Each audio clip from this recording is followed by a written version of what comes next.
Franchise Direct, le leader mondial de la mise en relation entre franchiseurs et futurs franchisés, présente. Sud Radio, Osez entreprendre, Thomas Binet.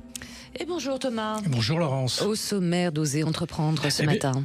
On va parler ce matin de Decathlon, de Paraboot, et on va recevoir comme grand témoin Wilfried Granier, président fondateur de Superprof, le Airbnb des cours particuliers, rien que ça. Et nous allons parler justement création d'entreprise, internationalisation et trajectoire personnelle. Et on terminera avec le statut d'auto-entrepreneur, un statut un peu méconnu. Voilà, mais on va commencer par les indiscrets d'entreprendre. Thomas, en partenariat avec le magazine Entreprendre, vous allez nous faire entrer dans les coulisses des entreprises et vous nous parlez notamment de Decathlon qui investit le monde du cyclisme. Oui, c'est un peu la nouveauté pour Decathlon. Il est le numéro 1 mondial des magasins de sport, vous le savez tous, avec 15,4 milliards d'euros de chiffre d'affaires, et il s'engage dans le cyclisme en devenant le sponsor principal d'une équipe française professionnelle, Decathlon AG2R La Mondiale, et disposera d'un budget de 26 millions d'euros pour atteindre ses objectifs, justement. Quand même, alors en quoi consiste ce nouveau partenariat ? Alors déjà, ce partenariat va courir jusqu'en 2028 et il a pour ambition de permettre à Decathlon de se positionner comme un acteur de l'innovation dans le cyclisme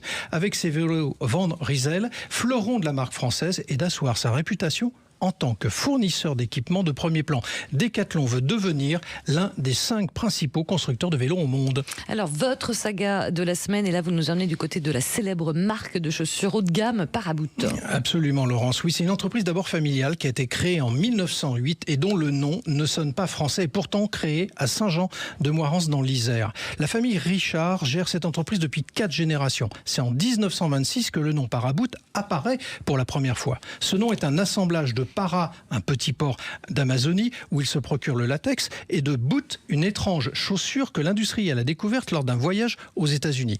Dans les années 70, l'entreprise comptera jusqu'à 650 salariés, mais pour autant, elle frôlera le dépôt de bilan en 1983. Alors, comment Paraboot s'est sorti de cette situation, Thomas ?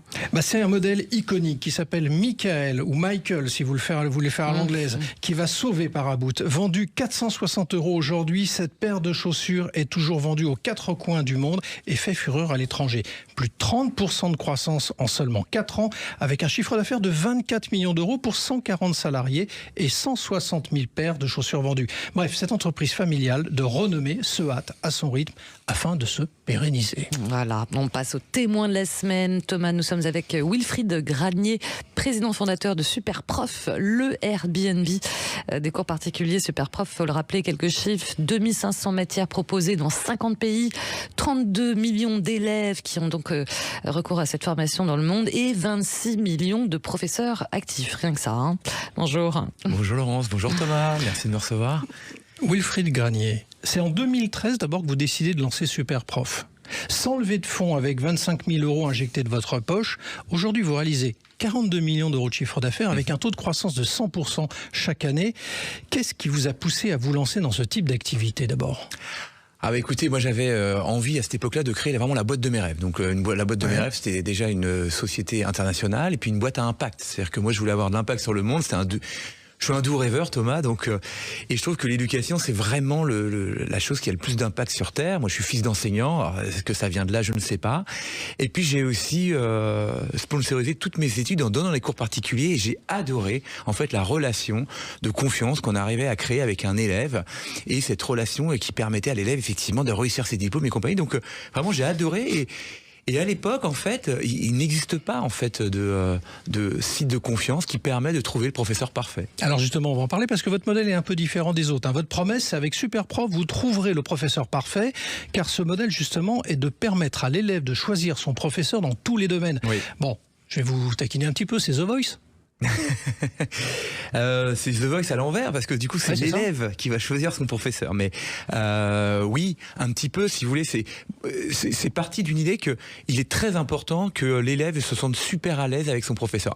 Le bon professeur, ça change la vie. Le mauvais professeur, ça change la vie, mais vraiment dans le mauvais sens du terme. Donc il était très important pour nous de permettre de laisser le choix à l'élève du professeur pour qu'il se sente à l'aise.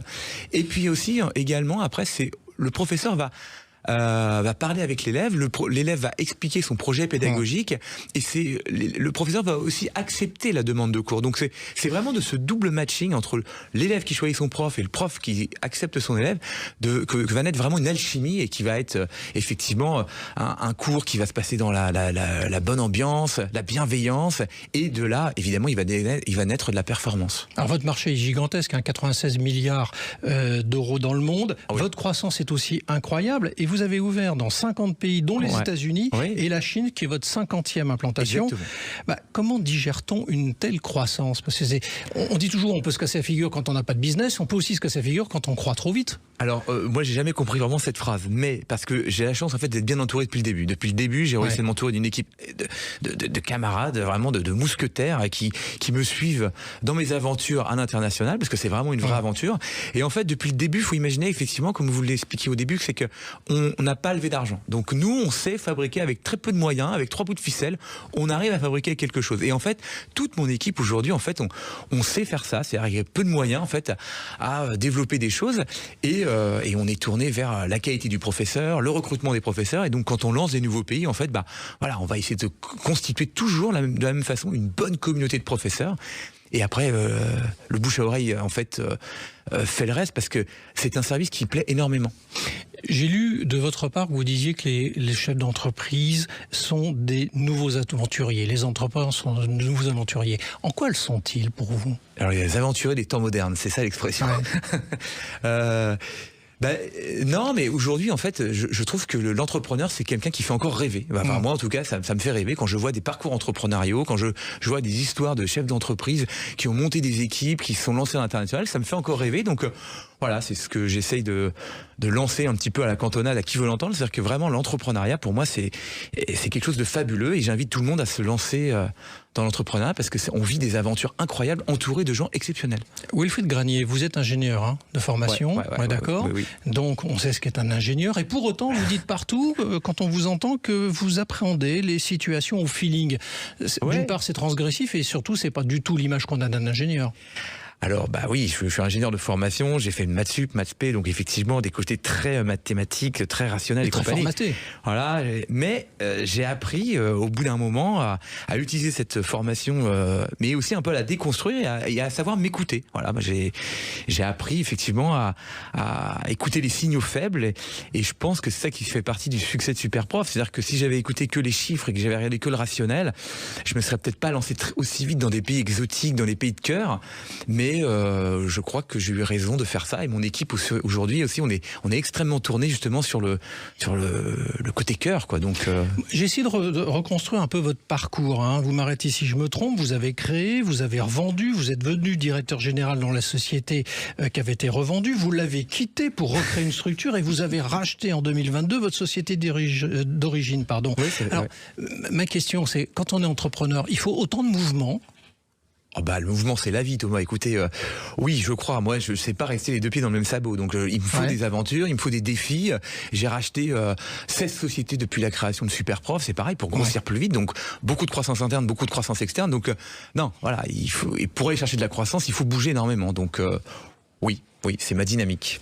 Ultime question. Wilfried Granier, ce dimanche matin. Oui. D'après vous, quelle est la qualité principale qu'on doit avoir quand on est entrepreneur nouvelle génération, je dirais l'envie d'aventure, comme je disais au début, et surtout l'envie de rêver. C'est-à-dire qu'il faut rêver, il faut se lancer, et le rêve, c'est vraiment la vertu, l'atout principal de l'entrepreneur. Merci à vous. De rien. Merci à vous, c'est bien les rêveurs.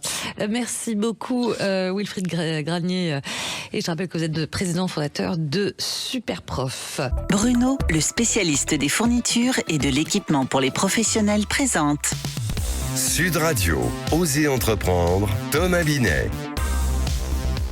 Et pour terminer, Thomas, vous voulez nous parler des auto-entrepreneurs, ou alors on dit aussi micro-entrepreneurs. Est-ce que c'est une autre façon justement d'entreprendre? Oui, c'est effectivement une autre manière d'appréhender l'entrepreneuriat. Alors pour mémoire, c'est Hervé Novelli, alors ministre des PME en 2009, qui a initié ce nouveau statut. L'entreprise est soumise au régime fiscal de la micro-entreprise, ce qui implique un plafonnement du chiffre d'affaires. Alors les seuils applicables pour 2023 à 2025 sont de 188 700 € pour les activités de vente et 77 700 € pour les autres prestations de services. À qui s'adresse ce statut en fait? C'est assez large. Demandeurs d'emploi, étudiants, salariés, fonctionnaires, professions libérales, retraités, n'en jetez plus. Chacun peut créer facilement son activité, éventuellement l'accumulant d'ailleurs avec un salaire ou une pension de retraite. Pas forcément, à chacun ses motivations, mais est-ce qu'on devient auto-entrepreneur aussi par nécessité? On peut le devenir selon Grégoire Leclerc, en tout cas le président de la Fédération nationale des entrepreneurs. On ne devient pas entrepreneur uniquement par nécessité, même si cela peut arriver quand même. Alors beaucoup de ces entrepreneurs individuels sont des indépendants dans l'âme, en quête d'autonomie et de liberté avant toute chose. Ils sont près de 2,5 millions d'actifs en 2023 à avoir choisi ce statut, soit un chiffre en croissance de 9,8% quand même par an. Est-ce qu'on peut dire que c'est un statut socialement exposé, Thomas? Globalement, oui, parce que le statut d'auto-entrepreneur est assez similaire à celui des salariés, à l'exception quand même notable des congés payés. Oui, quand même.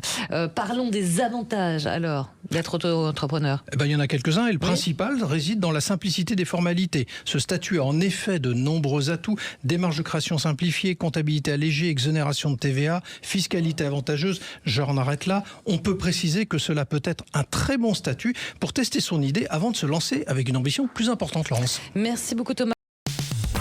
Sud Radio, Osez entreprendre, Thomas Binet. Avec Franchise Direct, le leader mondial de la mise en relation entre franchiseurs et futurs franchisés.